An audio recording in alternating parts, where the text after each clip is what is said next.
उसकी आंख से ढेर सारा खून निकलने लगा और वो पूरे बाथटब में फैल गया। लारा इन आवाजों से सहम सी गई। वो आंखें खोलने का सोच ही रही थी, पर तभी उसे गेम के रूल्स याद आ गए और उसने उस औरत से पूछा, Why did you fall in the bathtub? यानी तुम बाथटब में क्यों गिर गईं? ये कहते ही लारा गेम के अकॉर्डिंग बाथटब से निकलकर बिना मुड़े बाथरूम के बाहर निकल आई। उसे इस बात का विश्वास ही नहीं हो रहा था कि उसे दारूमा सान की प्रेजेंस सच में फील हुई है। वो डर के मारे एकदम सुन्न पड़ गई। उसका उस वक्त मन कर रहा था कि वो अपने घर से भागकर कहीं दूर चली जाए, पर अगर वो गेम के आगे के स्टेप्स फॉलो नहीं करती तो दारूमा सान उसको हमेशा हॉन्ट करती रहती।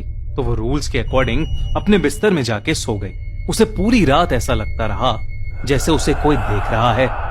बहुत मुश्किल से वो कुछ घंटों के लिए उस औरत के बारे में ना सोच के सो पाई। अगली सुबह थोड़ी सी नींद मिलने पर लारा का दिमाग रिफ्रेश हो गया और वो अपने नॉर्मल रूटीन पर लग गई।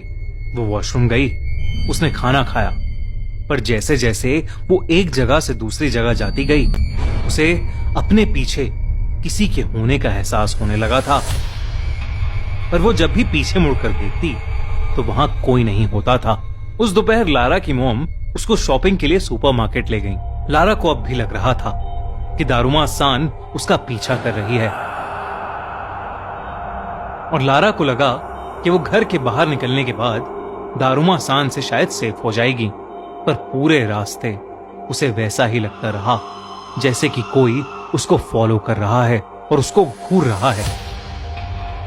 सुपरमार्केट में शॉपिंग करते हुए उसकी मॉम दूसरी रो में सीरियल्स लेने चली गई। लारा एक रो में घर के बाकी सामान की शॉपिंग कर रही थी जब उसे अपनी आंखों के कोने से एक औरत दिखाई दी। उसने फौरन पीछे मुड़कर देखा, लेकिन वहां फिर से कोई नहीं था। तभी लारा वापस आगे मुड़ी और उसका दिल दहल उठा।